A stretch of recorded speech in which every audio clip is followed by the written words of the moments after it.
हरे कृष्णा। जय श्री हरि। ओम नमः शिवाय। आप सभी को माघ मास के कृष्ण पक्ष की शर्तिला एकादशी व्रत की हार्दिक शुभकामनाएं। इस एकादशी का उपवास रखने से और सच्चे मन से विष्णु भगवान की पूजा करने से व्यक्ति के जीवन में अच्छी सेहत, सुख और समृद्धि की प्राप्ति होती है। शर्तिला एकादशी की व्रत कथा इस दिन अवश्य ही सुननी चाहिए। तो आइए आज आप सुनिए शर्तिला एकादशी व्रत की बड़ी ही दुर्लभ कथा। आज के दिन एकादशी माता और शर्तिला एकादशी की पवित्र कथा को सुनने से मनुष्यों के सभी पाप और संकट कट जाते हैं, मनोकामनाओं की पूर्ति होती है, वैकुंठ की प्राप्ति होती है। तो सभी लोग बड़ी श्रद्धा और प्रसन्न चित्त मन से इस कथा को पूरा अवश्य सुनिए। प्रेम से बोलिए भगवान श्री लक्ष्मी नारायण जी की जय। भगवान श्री कृष्ण की जय। भगवान श्री कृष्ण के श्री मुख से एकादशी व्रत का महात्म्य सुनकर श्रद्धा पूर्वक उन्हें प्रणाम करते हुए धर्मराज युधिष्ठिर ने कहा कि हे केशव, आपके श्री मुख से एकादशियों की अनेक कथाएं सुनकर मुझे असीम आनंद की प्राप्ति हुई है। हे मधुसूदन, कृपया अन्य एकादशियों का महत्व सुनाने की भी कृपा करें।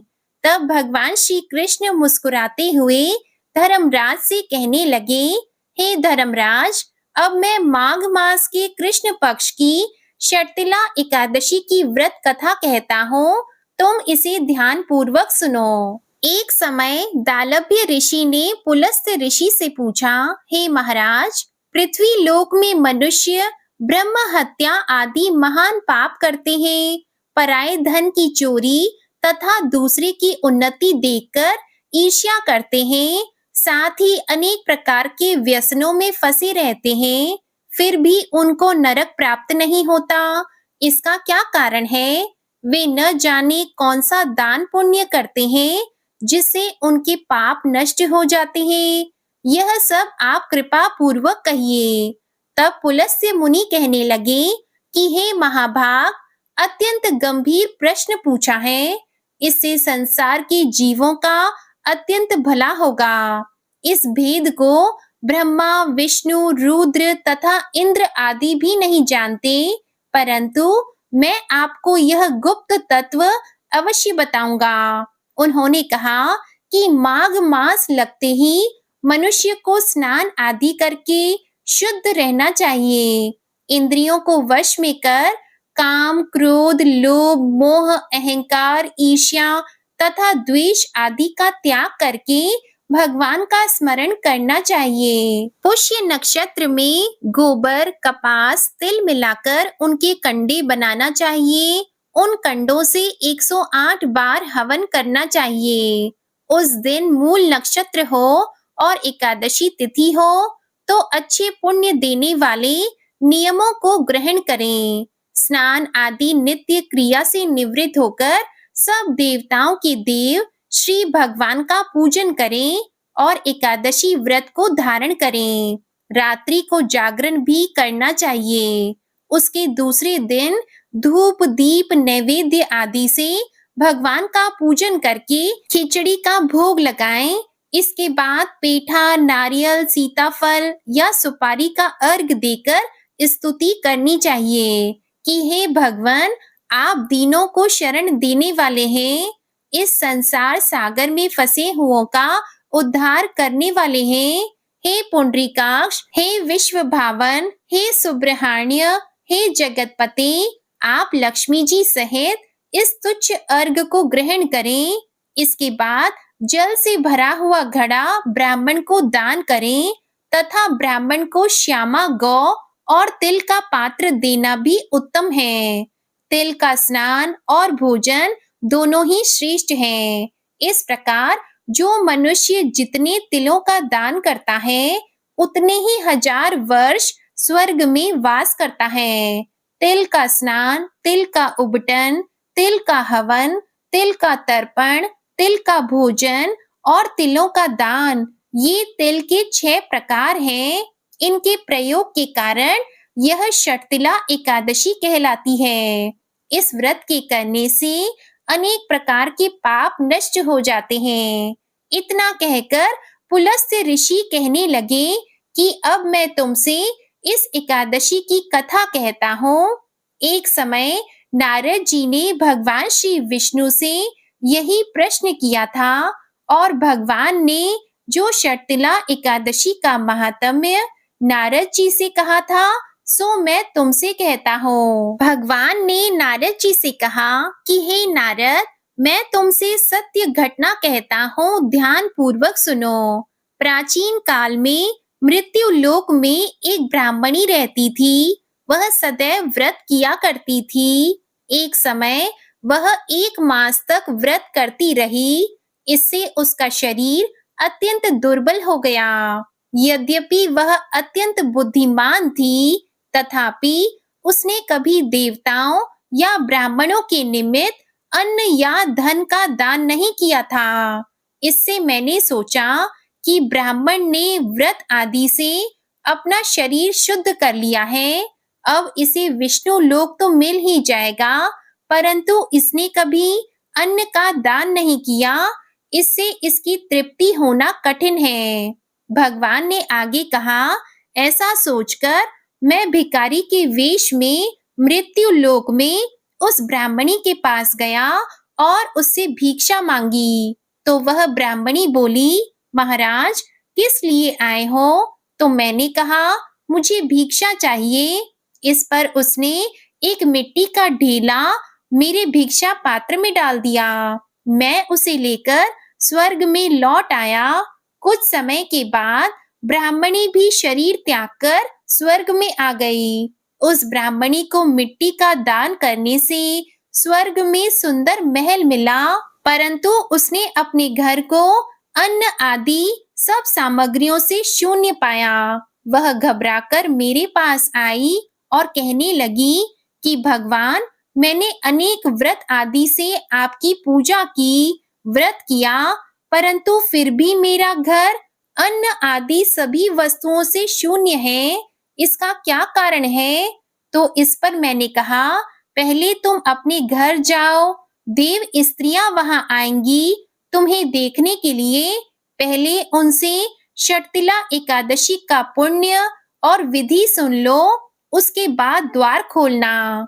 मेरे ऐसे वचन सुनकर वह अपने घर गई। जब देव स्त्रियां आईं और द्वार खोलने को कहा, तो ब्राह्मणी बोली, आप मुझे देखने आई हैं, तो षटतिला एकादशी का महात्म्य मुझसे कहो।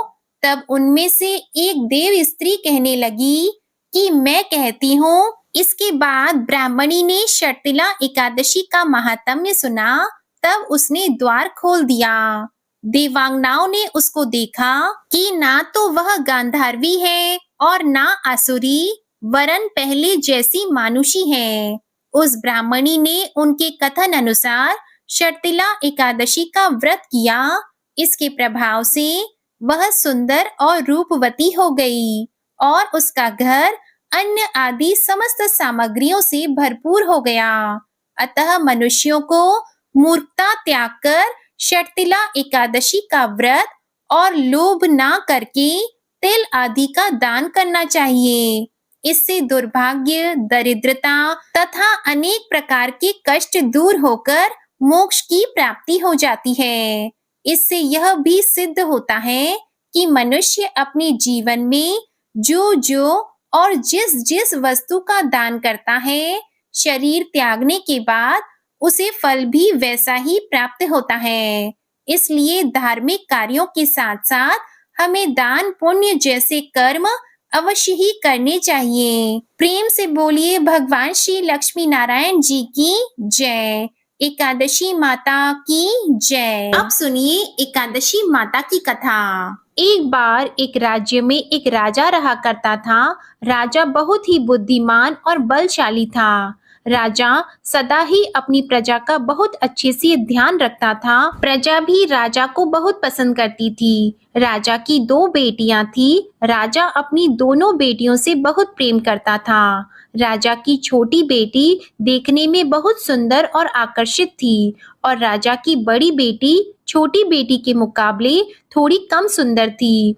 राजा की छोटी बेटी माता की पूजा किया करती थी और सभी लोग राजा की छोटी बेटी से बहुत प्रेम करते थे और बहुत प्रशंसा किया करते थे। राजा भी अपनी छोटी बेटी को बड़ी बेटी से अधिक प्रेम करता था, जिसके कारण राजा की बड़ी बेटी को अपनी छोटी बहन से बहुत नफरत होने लगी थी। राजा की दोनों बेटियां जब बड़ी हो गई तब एक पड़ोस के राज्य में रहने वाले राजकुमार राजा की बड़ी बेटी के लिए रिश्ता लेकर आया।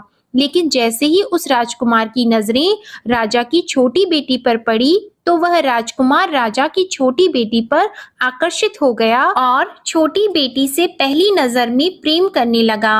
उस राजकुमार ने राजा की बड़ी बेटी के साथ विवाह करने से मना कर दिया और उसने राजा से कहा कि मैं आपकी छोटी बेटी से विवाह करना चाहता हूँ। ये सब देखकर राजा की बड़ी बेटी अपनी छोटी बहन से बहुत क्रोधित हो गई और राजा की बड़ी बेटी ने अपनी छोटी बहन को अपना सबसे बड़ा दुश्मन मान लिया। राजा की बड़ी बेटी ने अपनी छोटी बहन से बदला लेने का निर्णय किया। राजा की बड़ी बेटी ने अपनी छोटी बहन को जान से मारने का उपाय सोचा। राजा की बड़ी बेटी ने अपनी छोटी बहन को मारने के लिए सबसे पहले एक लड्डू में जहर मिलाकर अपनी छोटी बहन को दे दिया और उसको लड्डू खाने के लिए कहा।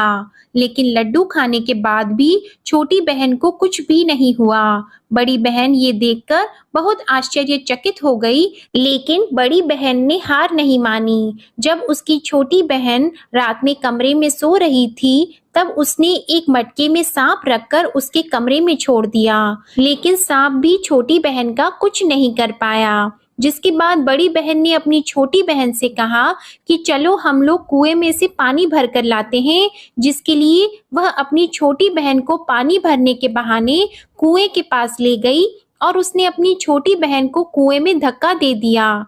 लेकिन छोटी बहन को तब भी कुछ नहीं हुआ, क्योंकि हर बार ग्यारस माता उसकी रक्षा कर रही थी और उधर बड़ी बहन अपने सारे प्रयास के बाद भी असफल हो रही थी, जिससे वह बहुत क्रोधित हो गई और फिर उसने अपनी छोटी बहन के पास जाकर उससे प्रश्न किया कि मेरी छोटी बहन, क्या तुमको पता है कि भगवान ने सबको मृत्यु एक निश्चित समय पर लिखी हुई है और कैसे तुम्हारी या मेरी मृत्यु होगी, क्या ये तुम जानती हो? तब छोटी बहन ने अपनी बड़ी बहन को बताया कि हाँ दीदी, मैं तो जानती हूँ मेरी मृत्यु कैसे होगी। छोटी बहन से ये सब बातें सुनकर बड़ी बहन मन ही मन बहुत प्रसन्न होने लगी और उसने अपनी छोटी बहन से कहा कि तो तुम मुझे अपनी मृत्यु का राज बताओ। तब छोटी बहन ने अपनी बड़ी बहन से कहा कि मेरी मृत्यु तो एक तोते में है। जो तोते के गले में एक हार है, उससे मेरी मृत्यु होगी। जब तक कोई भी व्यक्ति तोते को मारकर उस हार को अपने गले में पहनेगा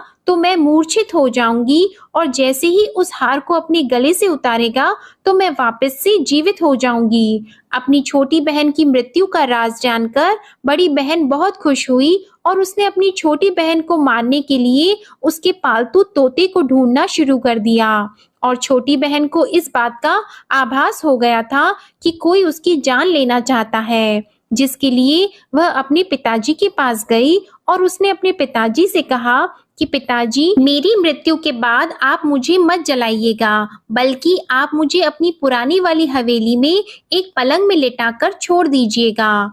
अपनी छोटी लड़की की ये बातें सुनकर राजा बहुत आश्चर्यचकित हो गया। राजा ने अपनी छोटी बेटी से पूछा कि बेटी, तुम ये क्या कह रही हो? तब राजा की छोटी बेटी ने बताया कि पिताजी, समय किसी के लिए नहीं रुकता है, क्या कब किसको हो जाए इसका किसी को कुछ नहीं पता। फिर राजा ने अपनी छोटी बेटी से कहा कि तुम ऐसी बातें क्यों करती हो? 2-3 दिन के बाद तो तुम्हारा विवाह है। लेकिन छोटी बेटी ने अपने पिताजी को ऐसा करने पर मजबूर कर दिया और उनसे वचन ले लिया। राजा ने भी अपनी छोटी बेटी की बात स्वीकार कर ली और 2-3 दिनों के बाद जब शादी का समय आया तब राजकुमार बारात लेकर राजा के घर आया और राजकुमार और राजा की छोटी बेटी का विवाह शुरू हो गया। जैसे ही राजा की छोटी बेटी राजकुमार के साथ फेरे लेना शुरू हुई तो उसकी बड़ी बहन अपनी छोटी बहन के कमरे में जाकर उसके तोते को पकड़ लेती है और उसको जान से मार देती है। तोते के गले में जो हार था उसको अपने गले में धारण कर लेती है और जैसे ही बड़ी बहन उस हार को अपने गले में धारण करती है तो उधर छोटी बहन 3.5 ही फेरे ले पाती है और वहीं पर बेहोश होकर गिर जाती है। जिसके बाद राजा ने बड़े बड़े दर्द हकीमों को बुलाया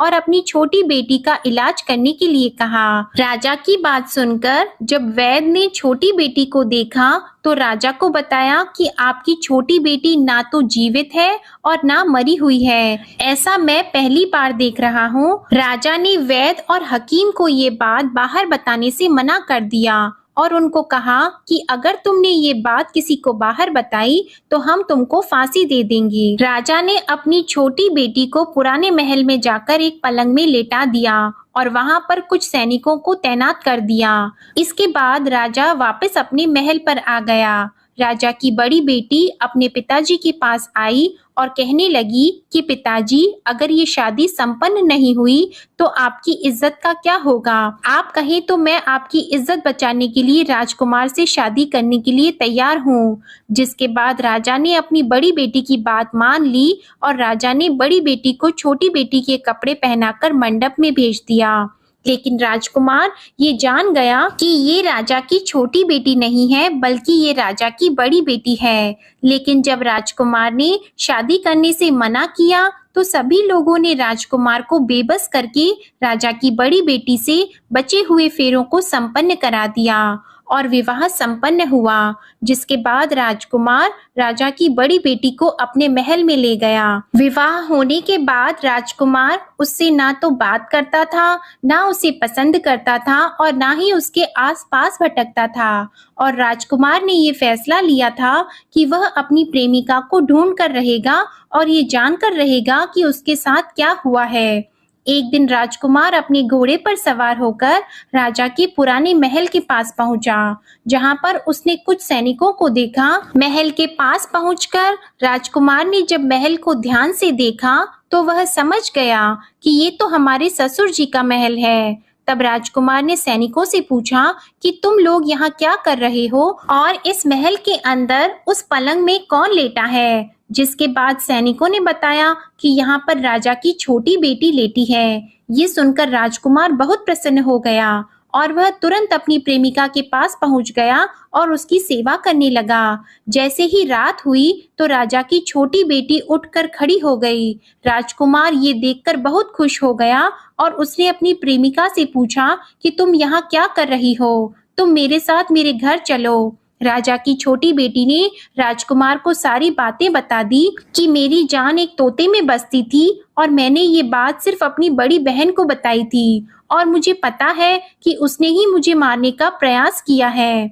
उसके पास एक हार है जिसको वह सुबह पहन लेती है और रात को उतार देती है। जब तक वो हार को पहन कर रखती है तब तक मैं मूर्छित रहती हूँ और जैसे ही वो हार को उतार देती है तो मैं जीवित हो जाती हूँ और जब तक मेरी बड़ी बहन के पास वो हार रहेगा तब तक मैं ऐसे ही जीवित और मूर्छित होती रहूंगी। अगर मेरी बड़ी बहन के पास जो हार है वो मेरे हाथ लग जाए तो मैं हमेशा के लिए जीवित हो जाऊंगी। राजकुमार ये सब बातें सुनकर राजा की छोटी बेटी के पास रहने का निर्णय ले लेता है और उसने अपने बचे हुए सारे फेरे उस पलंग में लेटी हुई राजकुमार की छोटी बेटी के साथ ले लिए और अपना विवाह पूर्ण कर लिया और वहीं पर वो रहने लगा। देखते ही देखते कुछ समय में राजा की छोटी बेटी और राजकुमार की पत्नी गर्भवती हो गई। एक दिन राजकुमार को किसी काम से बाहर जाना पड़ा। तब छोटी बहन के पेट में बहुत तेज से दर्द होने लगा, जिसके बाद उसने माता का आह्वान किया। जिसके बाद वहां माता प्रकट हुई और उन्होंने अपने भक्तों के दर्द को दूर किया और एक पुत्र की प्राप्ति करवाई। और वहीं पर अचानक से राजकुमार भी आ गया। राजकुमार ने ग्यारस माता को देखा तो वह आश्चर्यचकित हो गया और उसने तुरंत ग्यारस माता को प्रणाम किया और ग्यारस माता ने राजकुमार से कहा, जब तुम्हारा पुत्र 5 वर्ष का हो जाए तो तुम आकर अपनी पत्नी का हार इसके गले में डाल देना। और देखते ही देखते राजकुमार और राजा की छोटी बेटी का पुत्र 5 वर्ष का हो जाता है। तो राजकुमार अपने बेटे से कहता है कि बेटा, मैं कुछ काम से बाहर जा रहा हूँ, तुम अपनी माता का ध्यान रखना, और वहां से चला जाता है। राजा को बाहर निकलता देखकर बड़ी बहन के सैनिक देख लेते हैं और बड़ी बहन को जाकर सारी बातें बता देते हैं, जिसके बाद बड़ी बहन अपनी छोटी बहन के पुत्र को वहां से उठवा लेती है और उसको मरवा देती है। छोटी बेटी के पुत्र के 2 टुकड़े करवा देती है।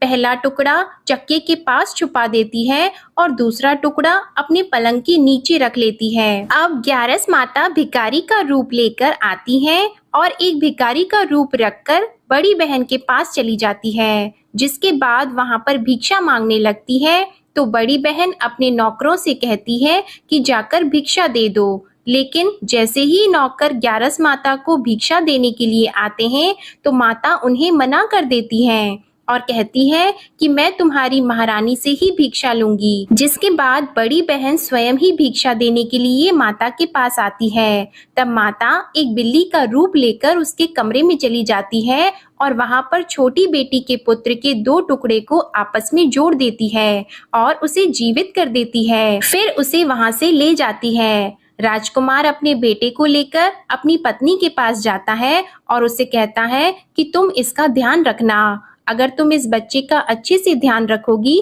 तो मैं तुमसे बात करूंगा। एक दिन राजकुमार अपने बच्चे से कहता है कि तुम मम्मी से उनके गले का हार मांग लो। तो अपने पिता की बात मानकर राजकुमार का लड़का अपनी मम्मी के पास जाता है और कहता है कि मम्मी, मुझे तुम्हारा हार चाहिए।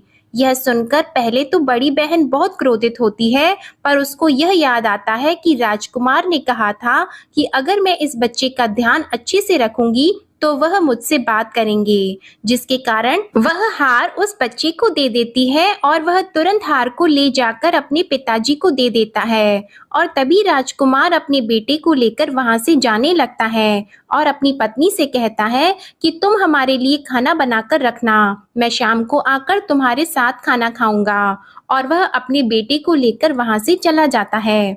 जिसके बाद वह राजा के पास जाता है और उनको सारी बातें बता देता है। राजा अपनी बड़ी बेटी की ये करतूत सुनकर बहुत क्रोधित होते हैं और अपनी परवरिश पर ही दोष देने लगते हैं। राजकुमार को अपनी छोटी बेटी के साथ रहने के लिए आदेश दे देते हैं। इस प्रकार ग्यारस माता की कृपा से राजकुमार और राजा की छोटी बेटी सुखपूर्वक रहने लगे। प्रेम से बोलिए एकादशी माता की जय। प्रेम से बोलिए माता लक्ष्मी और भगवान विष्णु की जय। माता पार्वती और भगवान शंकर की जय। कथा के बाद अब आप आरती श्रवण कीजिए। ओम जय एकादशी माता मैया, जय एकादशी माता। विष्णु पूजा व्रत को धारण कर, विष्णु पूजा व्रत को धारण कर, शक्ति मुक्ति पाता। ओम जय एकादशी माता। तेरे नाम गिनाऊं देवी, भक्ति प्रदान करनी, मैया भक्ति प्रदान करनी। गण गौरव की देनी, गण गौरव की देनी, माता शास्त्रों में वरनी। ओम जय एकादशी माता। मार्गशीर्ष के कृष्ण पक्ष की उत्पन्ना विश्वतारिणी जन्मी, मैया उत्पन्ना विश्वतारिणी जन्मी। शुक्ल पक्ष में हुई मोक्षदा, मुक्तिदाता बन आई। ओम जय एकादशी माता। पौष के कृष्ण पक्ष की सफला नामक है, सफला नामक है। शुक्ल पक्ष में होए पुत्रदा, आनंद अधिक रहे। ओम जय एकादशी माता। नाम षटतिला माघ मास में कृष्ण पक्ष आवे, मैया कृष्ण पक्ष आवे, शुक्ल पक्ष में जया कहावे, शुक्ल पक्ष में जया कहावे, विजय सदा पावे। ओम जय एकादशी माता। विजया फागुन कृष्ण पक्ष में शुक्ला आमल की, मैया शुक्ला आमल की, पाप मोचनी कृष्ण पक्ष में चैत्र महाबली की। ओम जय एकादशी माता। चैत्र शुक्ल में नाम कामदा धन देने वाली, मैया धन देने वाली, नाम वरूथिनी कृष्ण पक्ष में, नाम वरूथिनी कृष्ण पक्ष में, वैशाख माह वाली। ओम जय एकादशी माता। शुक्ल पक्ष में होई मोहिनी, अपराज्येष्ठ कृष्ण पक्षी, नाम निर्जला सब सुख करनी, नाम निर्जला सब सुख करनी, शुक्ल पक्ष रखी। ओम जय एकादशी माता। योगिनी नाम आषाढ़ में जानो, कृष्ण पक्ष करनी, देव शयनी नाम कहायो, शुक्ल पक्ष धरनी। ओम जय एकादशी माता। कामिका श्रावण मास में आवे, कृष्ण पक्ष कहिए, श्रावण शुक्ला होए पवित्रा, आनंद से रहिए। ओम जय एकादशी माता। अजा भाद्रपद कृष्ण पक्ष की परिवर्तिनी शुक्ला, इंद्रा आश्विन कृष्ण पक्ष में, इंद्र आश्विन कृष्ण पक्ष में, रत से भवसागर निकला। ओम जय एकादशी माता। पापंकुशा है शुक्ल पक्ष में, आप हरनहारी, रमा मास कार्तिक में आवे, सुखदायक भारी। ओम जय एकादशी माता। देवोत्थानी शुक्ल पक्ष की, दुख नाशक मैया, मैया दुख नाशक मैया, पावन मास में करूं विनती, पावन मास में करूं विनती, पार करो नैया। ओम जय एकादशी माता। परमा कृष्ण पक्ष में होती, जन मंगल करनी, मैया जन मंगल करनी, शुक्ल मास में होए पद्मिनी, शुक्ल मास में होए पद्मिनी, दुख दारिद्र हरनी। ओम जय एकादशी माता। जो कोई आरती एकादशी की भक्ति सहित गावे, मैया भक्ति सहित गावे, जन गुर्दिता स्वर्ग का वासा, जन गुर्दिता स्वर्ग का वासा, निश्चय वह पावे। ओम जय एकादशी माता। ओम जय एकादशी माता। ओम जय एकादशी माता। प्रेम से बोलिए एकादशी माता की जय। प्रेम से बोलिए श्री लक्ष्मी नारायण भगवान की जय। आशा करती हूँ आप सभी का षटतिला एकादशी का व्रत सफल हो और भगवान श्री लक्ष्मी नारायण जी की कृपा आप और आपके पूरे परिवार पर सदा बनी रहे। आज की वीडियो पसंद आई हो तो वीडियो को लाइक जरूर कीजिएगा, शेयर कीजिएगा और कमेंट में श्री लक्ष्मी नारायण जी और एकादशी माता की जय भी जरूर लिखिएगा। इसी के साथ आप हमारे चैनल आध्यात्मिक सागर को सब्सक्राइब जरूर कीजिएगा। प्रेम से बोलिए भगवान श्री हरि विष्णु जी की जय।